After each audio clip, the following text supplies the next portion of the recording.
देखो बेटा, ऐसे रिश्ते बार बार नहीं आते और तुम अपने पापा का स्वभाव भी अच्छी तरह जानते हो।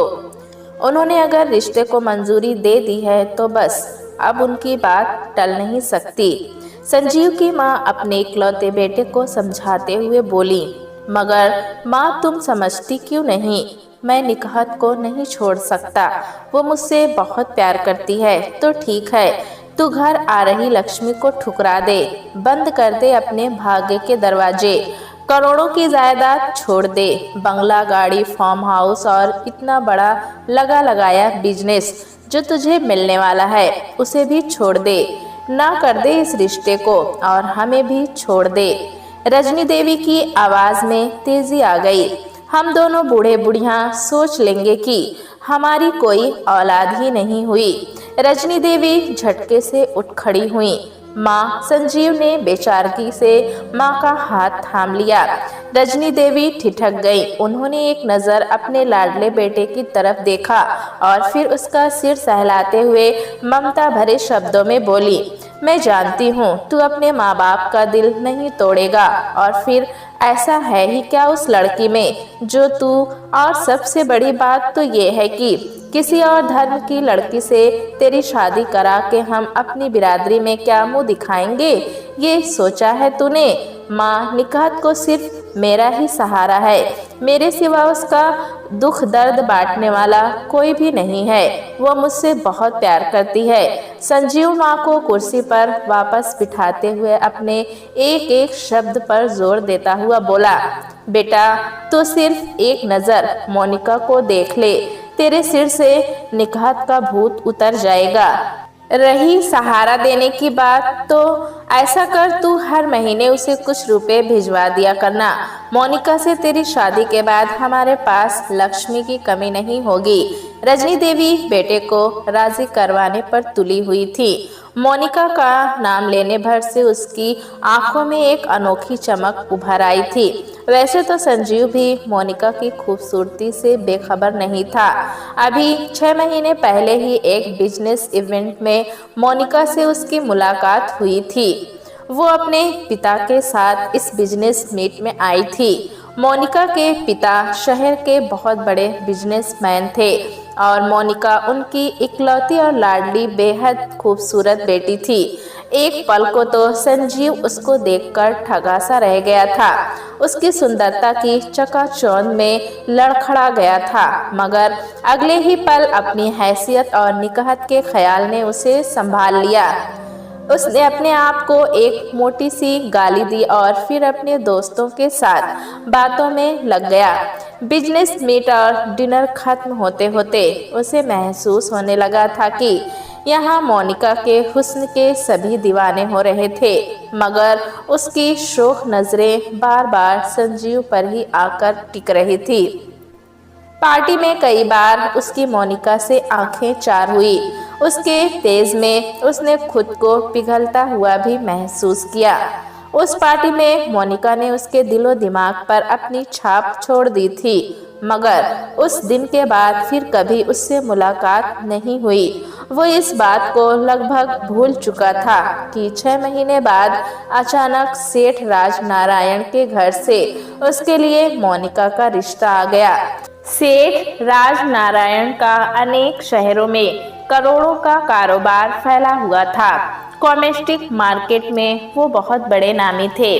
संजीव और उसके पिता का बिजनेस भी इसी क्षेत्र में था, मगर सेठ राज नारायण के मुकाबले तो अभी वो इस बिजनेस में घुटने घुटने चल रहा था।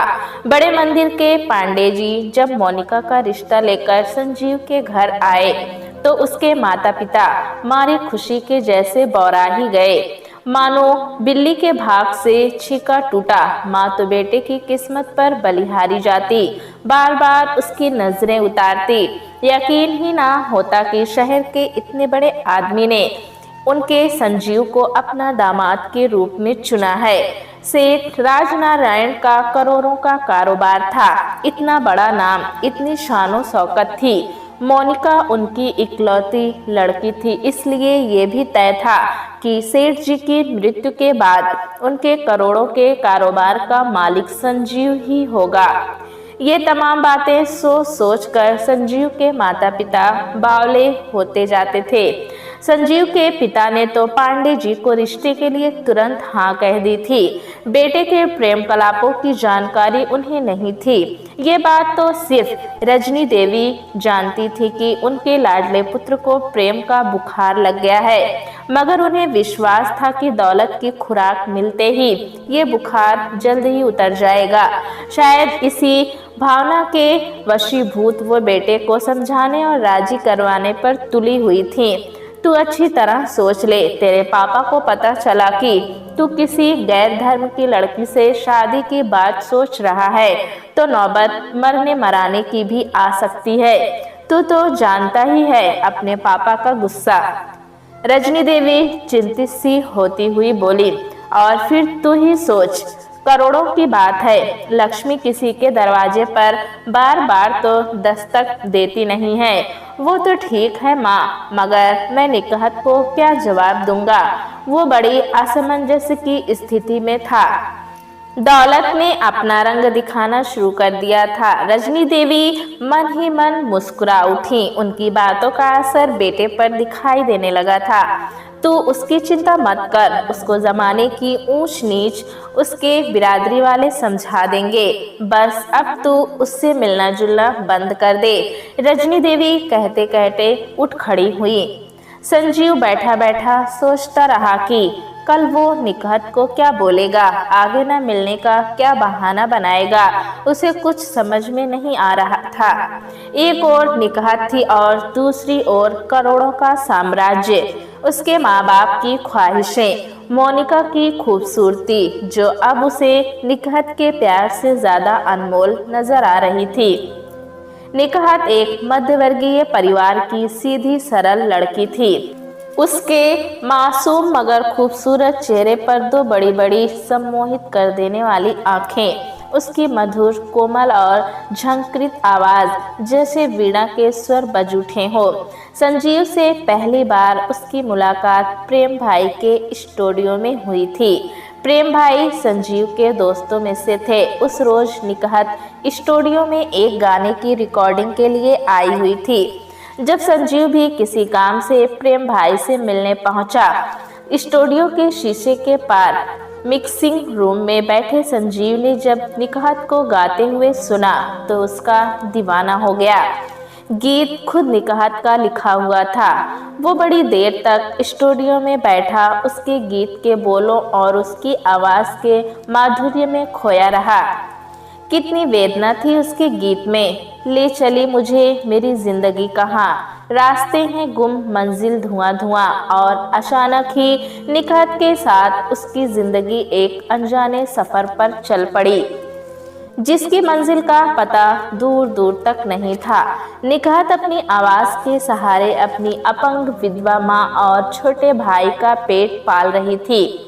उसकी जिंदगी एक सीधे सपाट रास्ते पर रेंग रही थी कि संजीव ने अचानक उसमें प्रवेश कर चारों ओर फूल ही फूल खिला दिए।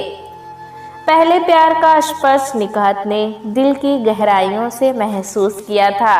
संजीव जैसे खूबसूरत नौजवान का प्यार ठुकरा पाना उसके बस में नहीं था। उसकी अम्मी ने उसे जात बिरादरी की बहुत ऊंच नीच समझाई, मगर सब बेकार। बेटी की कमाई ना खा रही होती तो उन दोनों के ताल्लुकात पर शायद जमीन आसमान एक कर देती, उसका स्टूडियो जाना ही बंद करवा देती। मगर लाचार थी, पैसे से भी और अपने पैरों से भी। बेटा भी उसका अभी काफी छोटा था और अभी पढ़ रहा था। 5 साल पहले मियाँ उसकी गोद में 4 साल के जाहिद और 14 साल की निकहत को छोड़कर अल्लाह को प्यारे हो गए थे।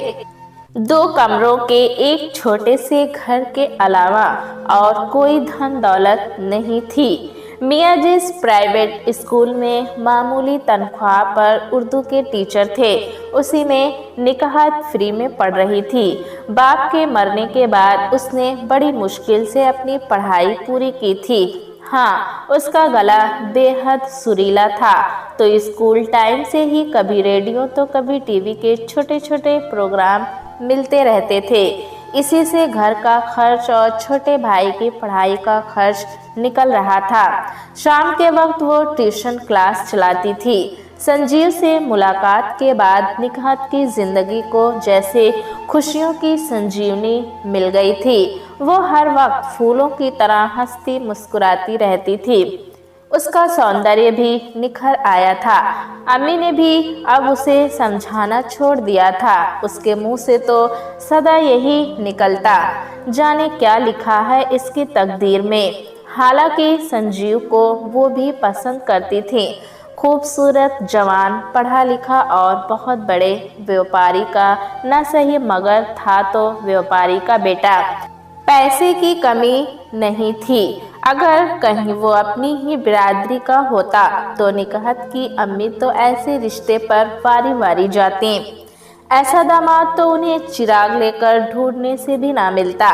मगर अफसोस ऐसा ना था। फिर भी उन्होंने निकहत की खुशियों के आगे हथियार डाल दिए। हर वक्त गंभीर और उदास रहने वाली उनकी बेटी, जिसने अपनी जवानी की चूलों को दरकिनार करके घर का खर्च बखूबी संभाला हुआ था, आज संजीव के साथ हंसती खिलखिलाती कितनी अच्छी लगती थी। उसके मुखड़े पर निखार आ गया था। संजीव न सिर्फ उस सुनेघर आंगन में हंसी मजाक का तूफान खड़ा कर देता था, बल्कि समय को समय उनकी आर्थिक मदद भी करता रहता था।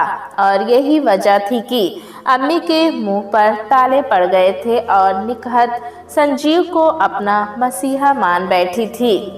खट खट दरवाजे की दस्तक ने निकहत को चौंका दिया। वो पलंग पर बैठी एक रोमांटिक सा गीत लिखने में मशगूल थी।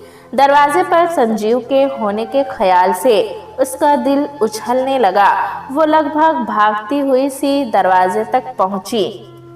कुंडी खोली तो उसके चेहरे पर खुशियों के हजारों रंग बिखर गए। सामने उसका संजीव खड़ा था। वो उससे लगभग लिपटते हुए बोली, आज जल्दी कैसे आ गए? कुछ काम था? छोटा सा जवाब देकर संजीव तख्त की ओर बढ़ गया। अम्मी नहीं है? उसने इधर उधर दृष्टि घुमाई। नहीं, जाहिद के साथ वैद्य जी के पास गई हैं, मालिश का तेल लेने। निकहत ने उसे प्यार से देखते हुए कहा और उसके बगल में जाकर बैठ गई। निकहत, मैं बिजनेस के काम से कुछ 2-3 महीने के लिए बाहर जा रहा हूँ। 2-3 महीने के लिए? पर क्यों और कहाँ? कोलकाता। पापा चाहते हैं कि वहाँ हमारा एक नया शोरूम खुल जाए। वो अब बिजनेस बढ़ाना चाहते हैं। इसके लिए मेरा जाना बहुत ज़रूरी है। कब तक वापस आ जाओगे? कम से कम 3 महीने तो लग ही जाएंगे, ज़्यादा वक्त भी लग सकता है। मैं यहाँ तुम्हारे बिना कैसे रहूँगी? अरे यार, समय जाते देर नहीं लगती। फिर ये भी तो सोचो, अगर कोलकाता में हमारा बिजनेस सेट हो गया तो हमें कितना फ़ायदा होगा। फिर पापा भी मुझसे खुश हो जाएंगे। क्या तुम ये नहीं चाहती? वो तो ठीक है, मगर निकहत की आंखों में आंसू आ गए। देखो निकहत, बात समझने की कोशिश करो। अगर मेरी वजह से पापा का बिजनेस बढ़ता है तो मेरे ऊपर उनका भरोसा भी बढ़ेगा। वो मेरी बात मानेंगे और तब हम दोनों की शादी के लिए मैं उनको आसानी से मना भी सकूंगा। वरना निकहत की आंखों से झरझर आंसू बहने लगे। संजीव से एक दिन की दूरी भी उसे बर्दाश्त नहीं थी और वो 3 महीने के लिए दूर जाने की बात कर रहा था। मैं तुम्हें फोन करता रहूंगा, कहकर संजीव उठ खड़ा हुआ। उसे डर था कि निकहत के आंसुओं के सामने वो अपने झूठ को ज्यादा देर संभाल नहीं पाएगा। मैं अभी चलता हूँ, पैकिंग वगैरह भी करनी है। अपना ख्याल रखना, तुम परेशान मत होना। वो दरवाजे की तरफ बढ़ने लगा। निकहत अपने आंसुओं को समेटती उसके पीछे उठ खड़ी हुई। देखो, तुम खुद कोई फ़ोन मत करना, वहाँ मैं काफ़ी बिज़ी रहूँगा। मैं ही टाइम मिलने पर तुम्हारे स्टूडियो फ़ोन कर लिया करूँगा, ठीक है ना? निकहत ने सिर हिलाया। संजीव चला गया, मगर आज जाते वक्त ना तो उसने निकहत के माथे पर अपने प्यार की मुहर लगाई थी और ना ही उसे मुड़कर देखा था। वो तो जैसे उसकी निगाहों की पकड़ से जल्द ही बहुत दूर हो जाना चाहता था। उसे डर था कि अगर उसने पलट कर देखा तो वहीं जकड़ जाएगा, उसके पैर उसका साथ नहीं देंगे। वो अपने पीछे आंसुओं में डूबी निकहत को छोड़कर तेज कदमों से बढ़ता चला गया। जिंदगी अपनी रफ्तार से चलने लगी। 3 हफ्ते गुजर गए। इस बीच सिर्फ 2 बार ही संजीव का फोन आया था। औपचारिक सी बातचीत ही हो पाई थी। हालचाल पूछने, काम अच्छा चलने की खबर और अपना ख्याल रखने की नसीहतों के साथ ही फोन कट गया था। निकहत ने पूछा भी था कि कब तक लौटोगे? अभी कुछ कह नहीं सकता, समय लगेगा। निकहत मुरझाने लगी थी। इसी आशा के साथ वो रोजाना स्टूडियो जाती थी कि न जाने किस दिन संजीव का फोन आ जाए। रिकॉर्डिंग या रिहर्सल नहीं भी होती तब भी वो वहां जाकर घंटों बैठी रहती थी। 2 महीने बीत चुके थे। इधर प्रेम भाई ने निकहत को कई गीत लिखने के लिए कहे थे। उसकी आवाज़ भी मार्केट में ठीक बिजनेस दे रही थी। अक्सर ही किसी न किसी रेडियो विज्ञापन की रिकॉर्डिंग होती रहती थी। काफी समय बीत चुका था। संजीव का फोन आए बीते 2 हफ्ते से उसका फोन नहीं आया था। कोलकाता का फोन नंबर निकहत के पास नहीं था, वरना वो खुद ही बात कर लेती। संजीव ने फोन नंबर दिया ही नहीं, बोला कि स्टूडियो के लैंडलाइन पर मैं खुद ही फोन कर लिया करूंगा। शायद काम ज़्यादा बढ़ गया हो। कई बार सोचा कि उसके घर पर फ़ोन करके पता करे, मगर संजीव की हिदायत याद आ जाती थी, घर पर फ़ोन मत करना, और वो दिल महसूस कर रह जाती। पता नहीं वो कैसा होगा। निकहत स्टूडियो में बैठी अपने ख्यालों में गुम थी। अचानक एक गाने की रिकॉर्डिंग फिर से होगी, प्रेम भाई ने अंदर प्रवेश करते हुए उससे कहा। वो चौंक कर उनकी तरफ देखने लगी। क्या सोच रही हो निकहत? जी कुछ नहीं, आप कुछ कह रहे थे। हाँ, वो पिछले महीने डिटर्जेंट पाउडर के लिए जो जिंगल तैयार किया था उसकी धुन थोड़ी बदलनी है, वो फिर से रिकॉर्ड होना होगा। मास्टर जी को भी बुलाया है, बस आते ही होंगे। प्रेम भाई ने संगीतकार के बारे में बताया। तुम्हारे पास तो लिखा होगा वो गाना? जी लिखा तो है, मगर वो डायरी तो घर पर पड़ी है। घर पर? अच्छा, तुम यहाँ किसी डायरी में देखो, कहीं ना कहीं लिखा रखा होगा। मैं जब तक उधर रिकॉर्डिंग रूम सेट करवाता हूँ, प्रेम भाई कहते हुए कमरे से निकल गए। निकहत मेज पर रखी डायरी के पन्ने पलटकर देखने लगी। यहाँ तो किसी में भी नहीं है।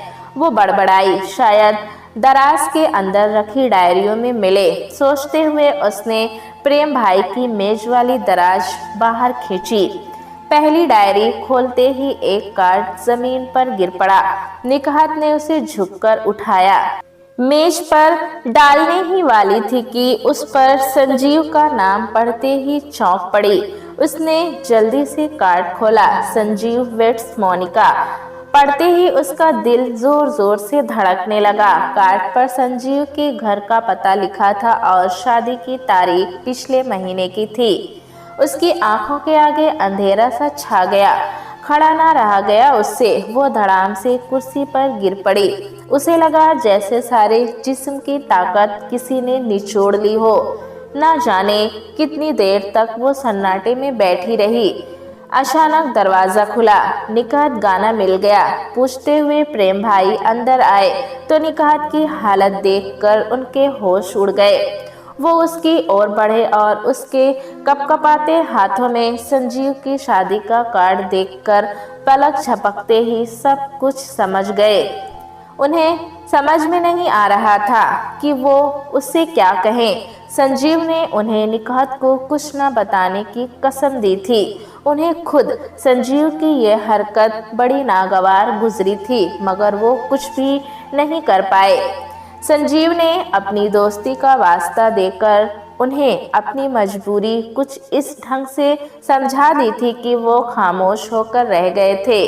उसका कार्ड लेकर उन्होंने चुपचाप अपनी दराज में रखी एक पुरानी डायरी में डाल दिया था और आज निकहत के हाथ वो कार्ड लग गया था।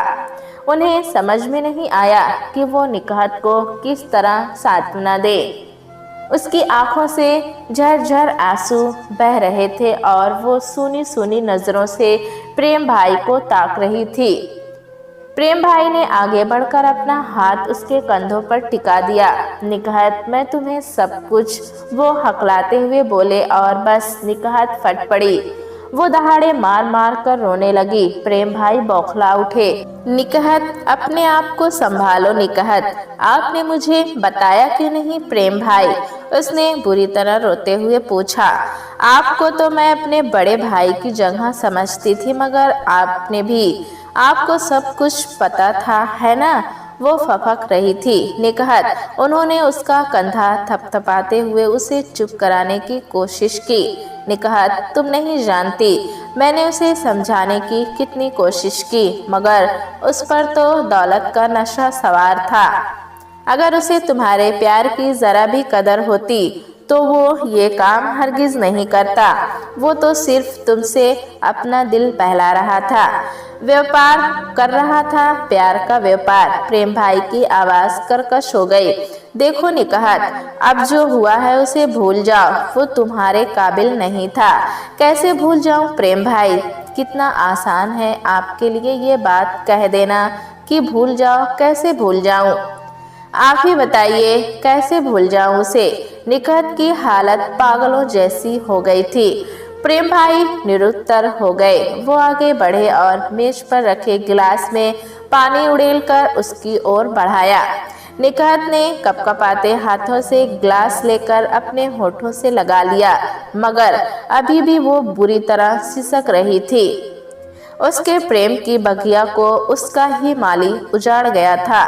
गिलास वापस मेज पर रखकर वो आंसू पोंछते हुए उठ खड़ी हुई। निकहत, प्रेम भाई ने उसे टोका। चलो मैं तुम्हें घर छोड़ आऊं, रिकॉर्डिंग कल करेंगे। वो उसके साथ दरवाजे की ओर बढ़े। उन्हें डर था कि दुख के आवेश में कहीं वो कुछ उल्टा सीधा ना कर बैठे।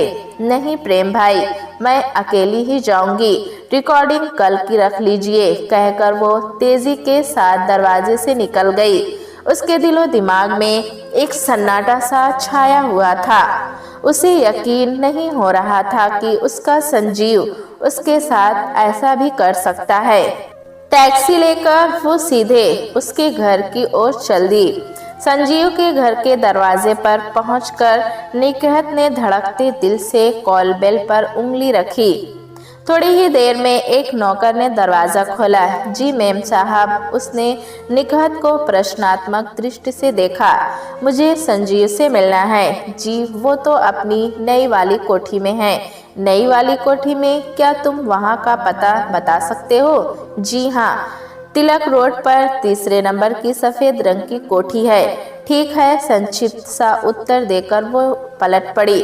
टैक्सी वाले को उसने तिलक रोड चलने के लिए कहा। तिलक रोड पर स्थित 3 नंबर की कोठी बहुत ही शानदार थी।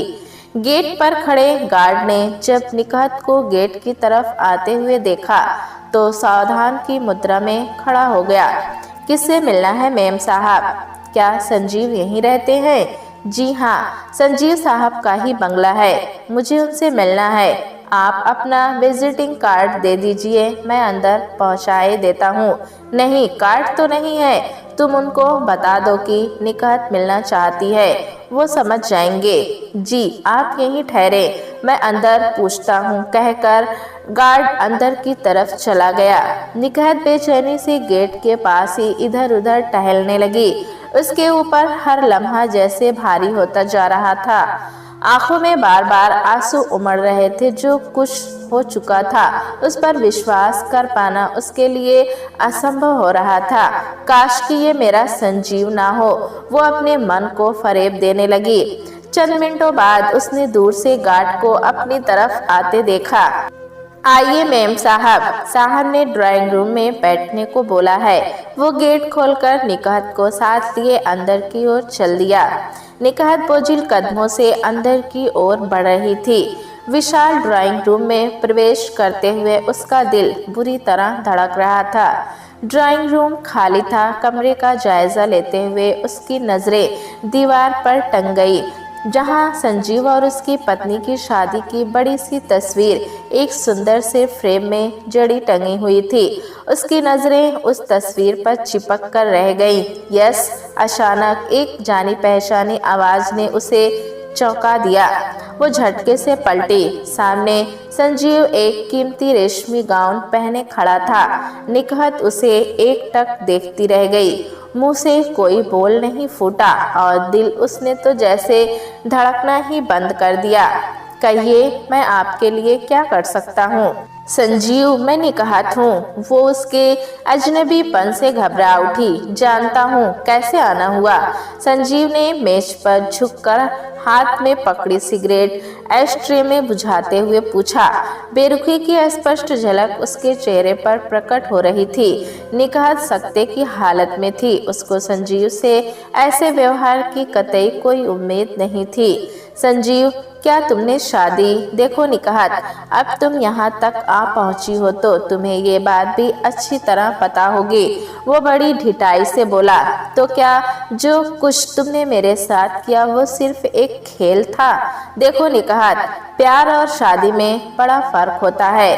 शादी के मामले में परिवार, बिरादरी और स्टेटस हर बात का ख्याल रखना पड़ता है।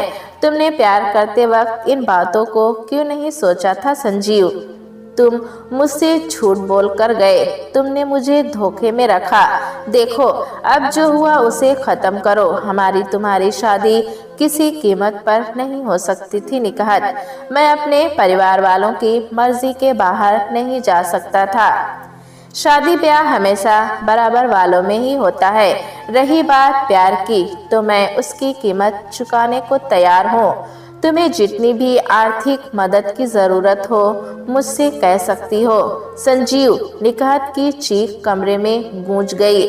निकहत, चिल्लाने की जरूरत नहीं है। अगर मैंने कुछ समय के लिए तुम्हारे प्यार से अपना दिल बहलाया था तो मैं उसकी पूरी कीमत चुकाने को तैयार हूँ। मुझे नहीं मालूम था संजीव की दौलत का नशा आदमी को इतना नीचे गिरा सकता है। उसकी आंखें भर आई थी।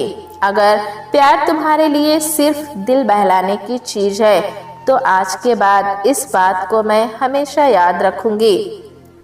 आंखों में भरे हुए मोती उसके गालों पर लुढ़क आए थे। ज्यादा कुछ कहने के लिए उसके पास शब्द न बचे। उसने तेजी से आंसू पोंछे और दरवाजे की ओर बढ़ गई। लगभग भागते हुए उसने संजीव की कोठी का गेट पार किया। चलो बला टली। संजीव ने राहत की ठंडी सांस ली। उसे उम्मीद नहीं थी कि मामला इतनी आसानी से निपट जाएगा। निकहत की जगह कोई और लड़की होती तो शायद चीख चीख कर आसमान सिर पर उठा लेती, पुलिस में जाने की धमकी देती, मगर ये तो बस थोड़े से आंसू बहाकर ही चली गई। ये तो अच्छा हुआ कि इस वक्त मोनिका घर पर नहीं थी, क्लब गई हुई थी, वरना स्थिति संभालनी मुश्किल हो जाती। खैर चलो, खामोशी से मामला खत्म हो गया। संजीव को इस बात का जरा भी आभास नहीं था कि ये सन्नाटा उसकी जिंदगी में आने वाले बड़े तूफान से पहले का सन्नाटा था। उसने जेब से नई सिगरेट निकालकर सुलगाई और आराम से सोफे पर पैर फैला लिए। शाम घिरने लगी थी। मोनिका अभी तक घर नहीं लौटी थी। वैसे भी वो अक्सर रात देर से ही घर लौटती थी।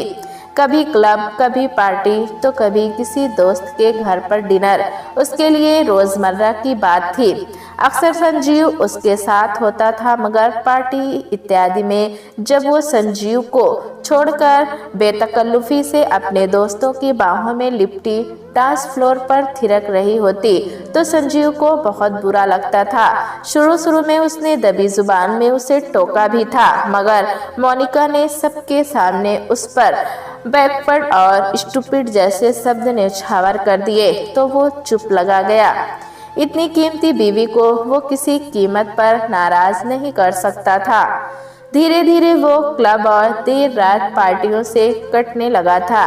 कभी सिर दर्द, कभी थकान का बहाना करके वो घर पर ही रुक जाता था। आया तो वो भी एक मध्यवर्गीय परिवार से था। ऊंची सोसाइटी में रचने बसने और उसके तौर तरीके सीखने में वक्त तो लगेगा ही। ऐसा सोचकर मोनिका भी उस पर क्लब या पार्टी में चलने के लिए ज्यादा जोर नहीं देती थी। संजीव के बगैर वो भी पार्टी में खुलकर एंजॉय करती थी, वरना संजीव के साथ होने पर तो वो उसकी नज़रों में खुद को बंधा बंधा सा महसूस करती थी और संजीव भी पूरे वक्त बेचैन रहता था। अपने घर पहुंचकर निकहत सीधी अपने कमरे में पहुंची। दरवाजा बंद करते करते वो फूट फूट कर रो पड़ी थी। संजीव से उसे ऐसे धोखे, ऐसी बेरुखी और ऐसी बेशर्मी की उम्मीद नहीं थी। उसको तो यकीन ही नहीं हो रहा था कि ये वही संजीव है जिसने उससे बेइंतहा मोहब्बत की थी। ये वही संजीव है जो उससे मिलने के लिए हर दिन भागा चला आता था। ये वही संजीव है जिसको इबादत की हद तक उसने चाहा था। कोई ज्यादा वक्त तो नहीं हुआ है, महज 3 महीने में ही वो क्या से क्या हो गया। निकहत की आंखों के सामने से संजीव के संग बिताया वक्त और प्यार का एक एक पल चलचित्र की तरह घूम रहा था। वो बिस्तर पर पड़ी जार जार रोए जा रही थी। रात गुजरती जा रही थी और उसके आंसू थमने का नाम ही नहीं ले रहे थे। इतना तो वो अपने अब्बा के मरने पर भी ना रोई थी। आज तो जैसे वो सारी जिंदगी का रोना रो लेना चाहती थी कि आज उसके सारे आंसू बह जाएं, हमेशा हमेशा के लिए खत्म हो जाएं। सारी रात रो लेने के बाद सुबह तक उसका मन काफी हल्का हो गया था। दिमाग कुछ सोचने के काबिल हुआ तो उसने उठकर हाथ मुंह धोया, कपड़े बदलकर कमरे से बाहर आई तो देखा अम्मी लाठी के सहारे खड़ी होकर चूल्हे पर चाय का पानी चढ़ा रही थी। क्या बात है बेटा, कल रात तो तूने खाना भी नहीं खाया। मैं तो दरवाजा पीटते पीटते थक गई, बड़ी जल्दी सो गई थी। हाँ अम्मी, तबीयत कुछ ठीक नहीं थी, उसने संक्षिप्त सा जवाब दिया और पतीले में चीनी और चाय की पत्ती डालने लगी। बुखार तो नहीं है, डॉक्टर को दिखा ले, अम्मी चिंतित हो गई। नहीं अम्मी, अब सब ठीक है, बस सिर दर्द था। वो चाय की पतीली चूल्हे से उतारने लगी। नाश्ता करके वो सीधे प्रेम भाई के स्टूडियो पहुंची। उसका दिमाग बड़ी तेजी से काम कर रहा था। उसके कानों में रह रहकर संजीव के शब्द गूंज रहे थे। मैं तुम्हारे प्यार की कीमत चुकाने को तैयार हूँ। प्रेम भाई ने निकहत को अपने सामने देखा तो राहत की सांस ली। आओ निकहत बैठो। प्रेम भाई, मुझे पैसे चाहिए कुछ, आप मेरा पुराना सारा बैलेंस क्लियर कर दीजिए। क्या बात है, अचानक इतने पैसे की क्या ज़रूरत आ पड़ी? कुछ नहीं, बस अब इस शहर से दिल हट गया है। वैसे भी इस छोटे से शहर में मेरा करियर चौपट हो रहा है। जिंगल्स गा गा कर मैं थक गई हूँ। मैं अब अपने गीत गाना चाहती हूँ। वो तो ठीक है, मगर तुम जाओगी कहाँ? कोई ऑफर मिला है क्या? नहीं, ऐसा कुछ नहीं है प्रेम भाई, दुनिया बहुत बड़ी है, मैं भी कोई दूसरा ठौर ढूंढ लूंगी।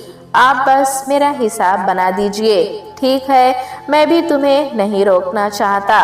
कुछ दिनों के लिए कहीं घूम फिर आओ, दिल बहल जाएगा।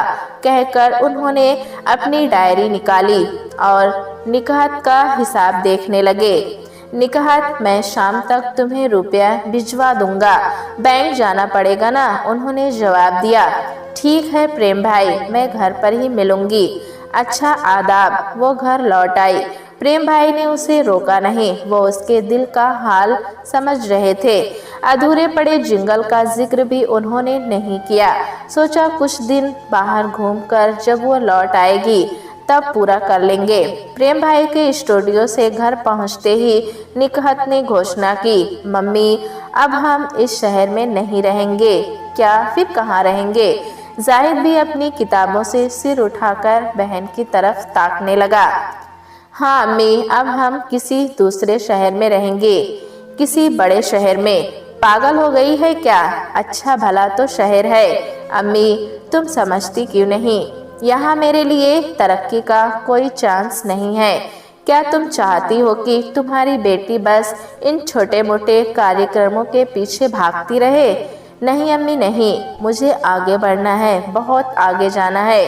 बोलो मेरा साथ दोगी ना? वो अपनी अम्मी के घुटनों के पास जमीन पर बैठ गई।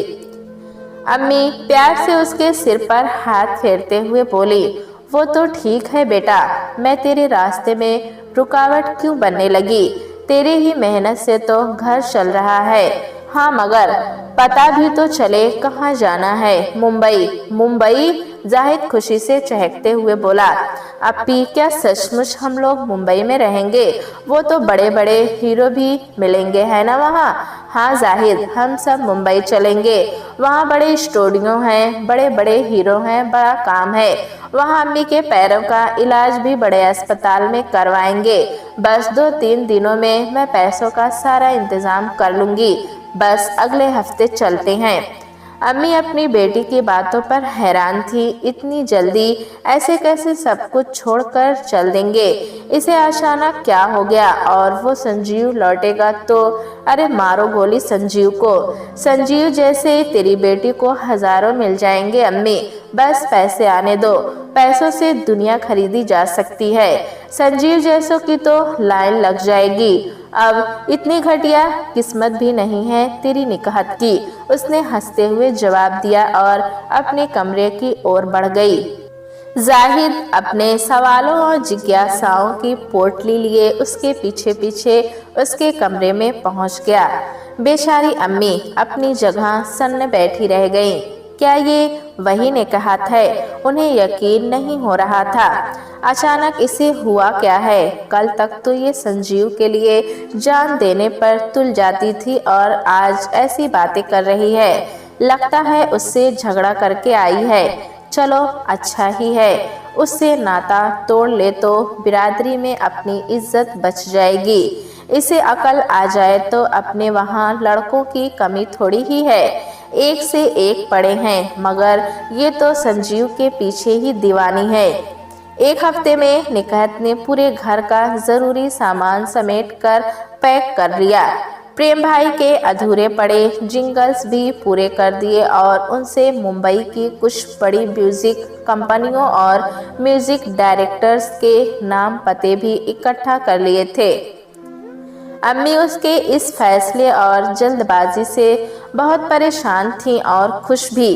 परेशान इसलिए कि मुंबई जैसे बड़े और नए शहर में नए लोगों के बीच कहाँ और कैसे रहेंगे, और कुछ खुश इसलिए कि चलो इस बहाने संजीव का कांटा तो निकल गया। उन्होंने गांव में अपनी बड़ी बहन के वहां संदेशा भिजवाया कि उनके पीछे वो अपने बड़े बेटे के परिवार को इस घर में रहने के लिए भेज दें। घर को खाली छोड़कर कैसे चली जाती? पति की आखिरी निशानी है, बेचने की तो सोच भी नहीं सकती, इसलिए किसी का यहाँ रहना जरूरी है। कहीं खाली पड़ा देखकर किसी ने कब्जा कर लिया तो? निकहत ने प्रेम भाई से उनके एक पुराने मित्र के घर का पता ले लिया था। दोस्तों कहानी में आगे क्या हुआ ये जानने के लिए भाग 2 जरूर सुने। दोस्तों कहानी कैसी लगी हमें कमेंट में ज़रूर बताएं। चैनल पे नए हैं तो एक लाइक और सब्सक्राइब करना ना भूलें।